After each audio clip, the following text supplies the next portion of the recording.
เบิ่งทรงนี้คือสีหนักแห้งนี่แต่ว่าเขาใส่เสื้อผ้าแบบนี้นี่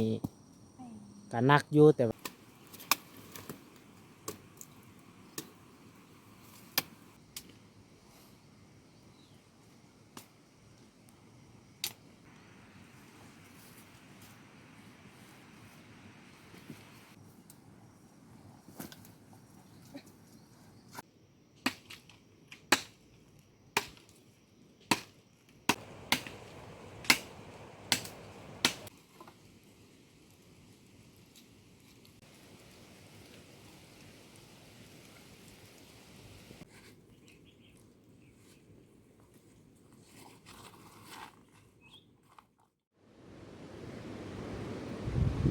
กราบทักทายสบายดีแล้วก็สวัสดีเบิร์ดทุกคน ยินดีต้อนรับเข้าสู่ซองบ่ดวงสำหรับมื้อนี้นี่บ่ดวงครับเมียแล้วก็กับน้องสาวก็สิเข้าไปหาละมันแต่ทุกคนนี่สามารถติดตามชมคลิปยาวๆกันเลย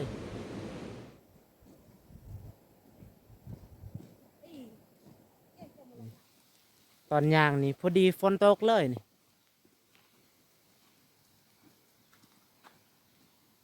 โอ้เอาไม่แต่เฮาสิไปเลยนี่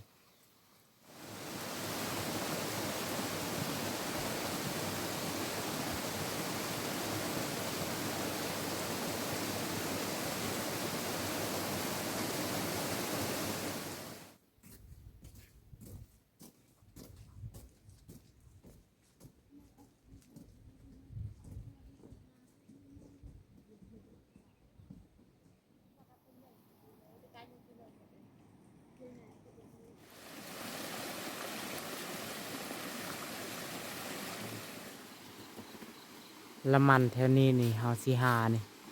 นี่ก็คือส่วนมันของน้าสาวเขาเองนี่แต่ว่าเพิ่นให้เฮาไปเอานี่ละมันนี่ตัวใดโตเขาขุดแล้วนี่มันแต่เฮาสิหาเอาแถวนี้แหละ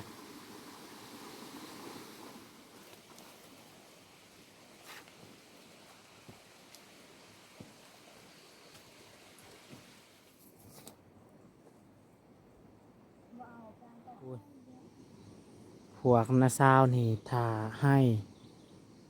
แต่ว่านกนี่มากินเลยนี่ให้ของผู้เพิ่นนี่ตอนนี้เขาของเข้าก็มีมากแล้วนี่ใกล้สิสุกแล้วนี่นี่ลำมันแบบนี้แหละเขาเอานี่โตเขาขุดแล้วนี่แต่เขาสิให้หาเอาลำมันแบบนี้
เอามีแต่เขาหาตัดลำมันเลยนี่แล้วก็ให้ทุกคนนี่มาเบิ่งว่าเขาได้ลายปันไดนี่ลำมัน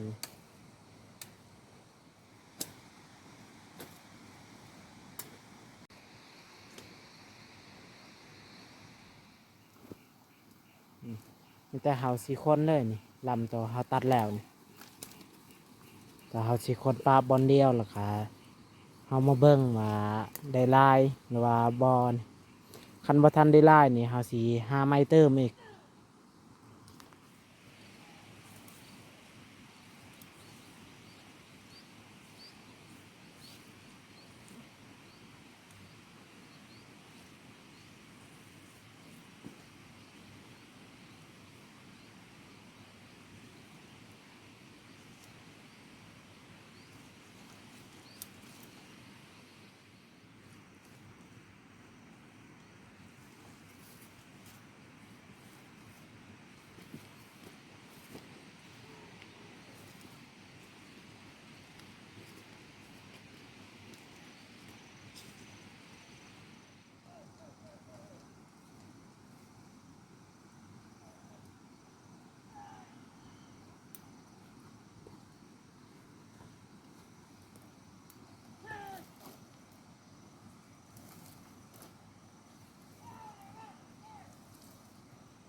มีแต่เฮาสิยัดเลยเฮายัดเบิ่งนี่แต่ว่าบ่เต็มนี่ซองกระพานี่เฮาก็สิหาเติมอีกนี่แต่ว่าตัวยาวๆนี่เฮาปะให้เฮาแบกนี่แต่ว่าตัวสีสั้นๆนี่เฮาสิยัดใส่กระพา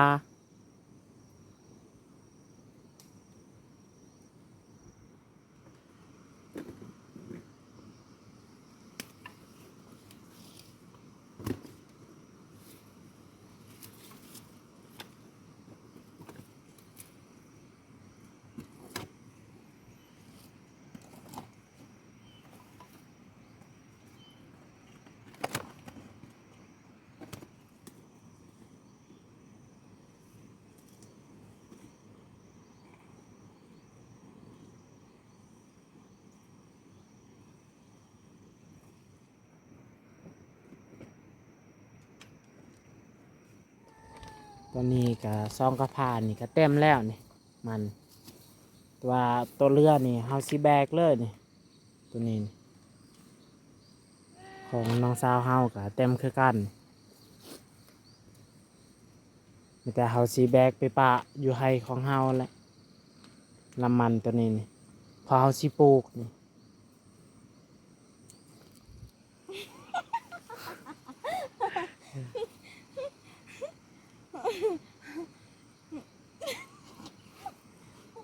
Bảo vâng ơi.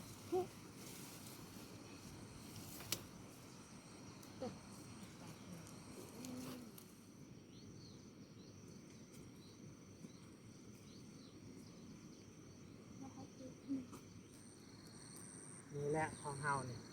ของเฮาสิแบกเพราะว่าเฮาเอาลายนี่เฮากับแบกบ่ได้นี่เพราะเฮาแบกนี่ค่อนข้างยากนี่เส้นทางกับมืน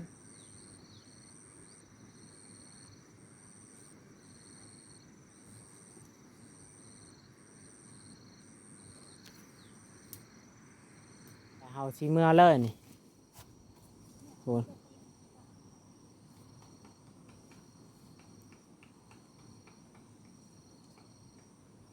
แต่ว่าเฮาใส่เสื้อผ้าแบบนี้นี่ก็หนักอยู่แต่ว่าอยากให้แน่นี่ Họ khai nè mà bỏ.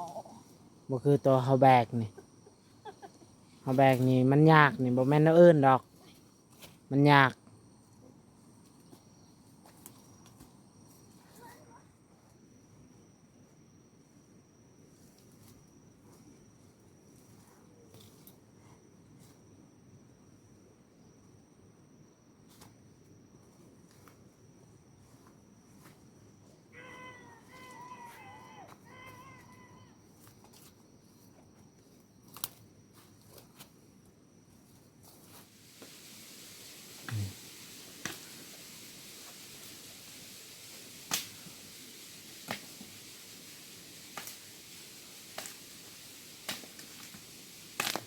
มีแต่เขาสิไปเลยนี่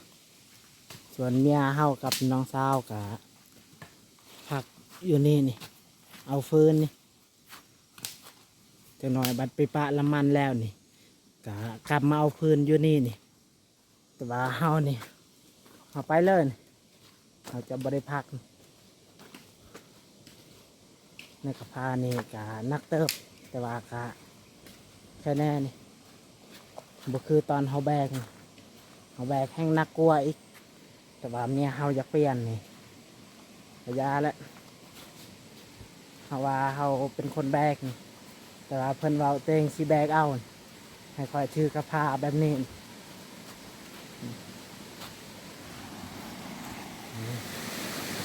เบิ่งทรงนี้คือสีนักแห้งนี่แต่เฮาสิลองเปลี่ยนอีก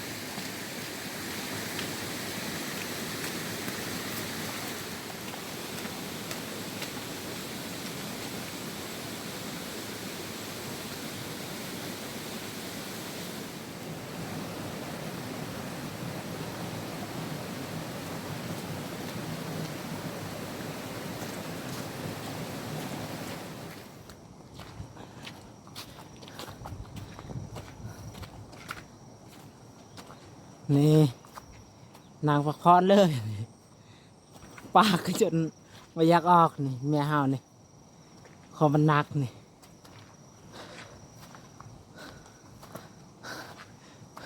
นี่หน้าบูดเลยนี่เมื่อกี้นี่อยากเปลี่ยนเอง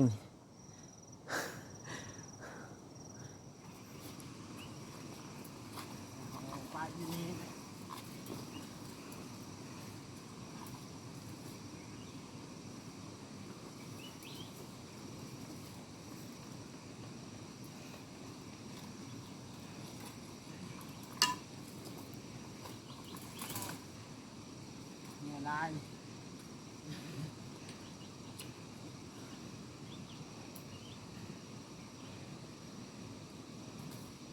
แต่เฮาสีกองปลาอยู่นี่เลยนี่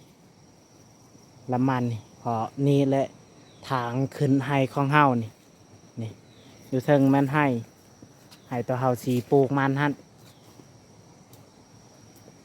แต่เฮาสีเอาออกปลาอยู่นี่นี่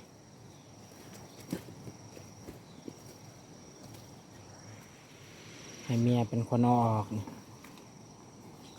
ถ้าเขาดึงออกแห้งนี่ยานลำมันนี่ถือคูดนี่เวลาเขาปลูกนี่บ่เกิดเอาค่อยๆดึงแบบนี้นี่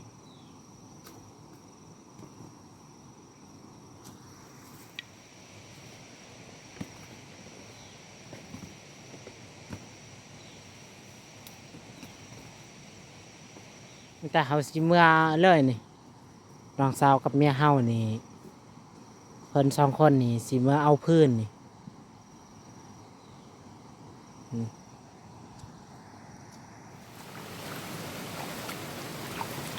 เอาแต่เขาล้างมันนี่ตัวเจ้าของนี่ตัดปะนี่ขุดปะนี่แต่ว่าเขาเจ้านี่เอาบ่เบิดนี่เขาเสียดายนี่เขาก็เลยเก็บเอามาล้างนี่เอาเมื่อเฮ็ดกิน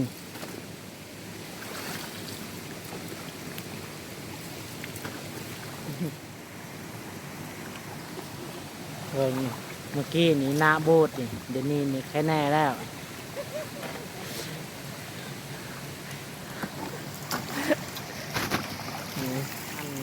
ตัวเขาเก็บนี่เขาก็ล้างแล้วนี่นะมีแต่เขาสีเกียมมือแล้วก็สีเอาฟืนอีกสีมาหาฟืนเลยนี่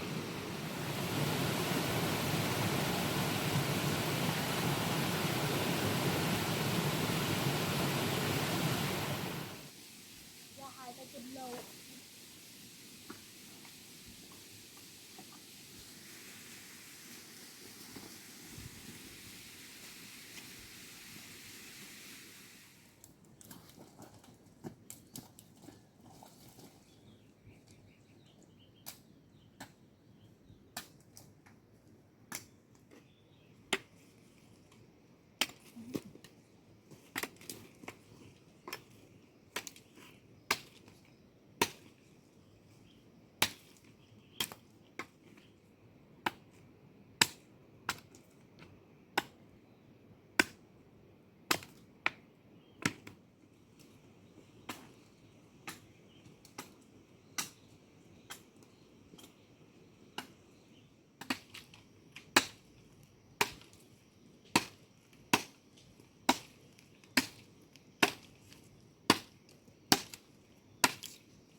พื้นที่เฮาตัดได้นี่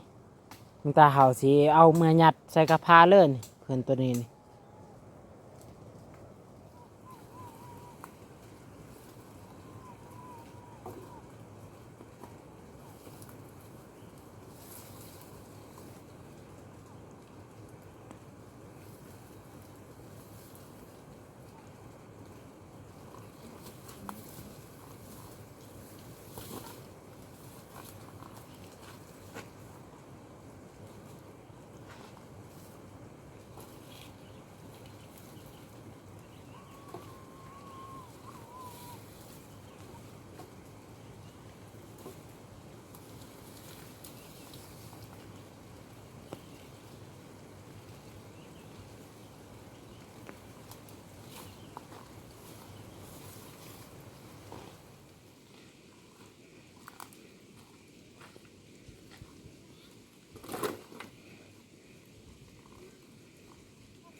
เมื่อกี้นี่ฝนตก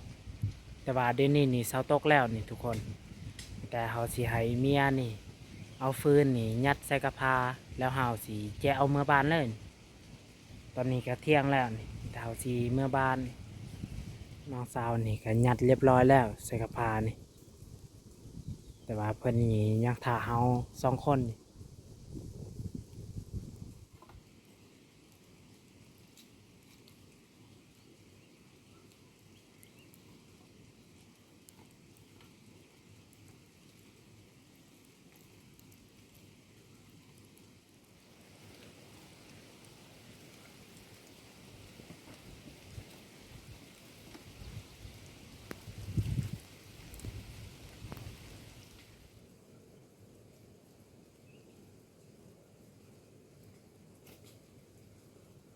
ตอนนี้เฮาก็ยัดฟืนใส่กระพาเรียบร้อยแล้ว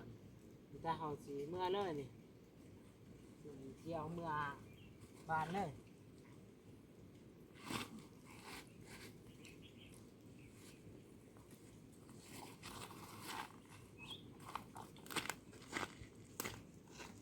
เนี่ยครับน้องสาวเฮานี่เปลี่ยนกันเจ๊นี่กระพาแต่ว่าเฮานี่ตัวนี้เฮาสิเจ๊ฮอดบ้านเลยนี่มาพ่อเว้ายูบนี่ สบายดีสบายดี สิไปไสเบา พยายามแห้ว อ๋อเบายูบเพิ่นสิไปยามแฮวนะทุกคนนี่เขาให้มันมานเด้อ เออ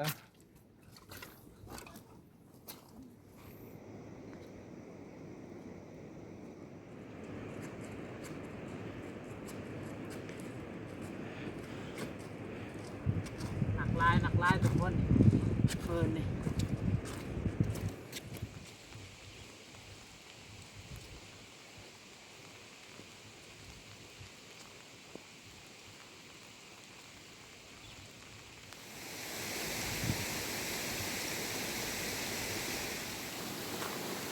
วันนี้ก็ฝนตกเลยทุกคนนี่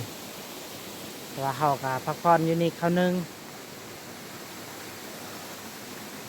เอาทุกคนนี่สำหรับคลิปนี้นี่น่าจะจบเพียงเท่านี้ขอบใจทุกคนที่เขามาหามาชมคลิปของเฮาแต่ต้นจนจบ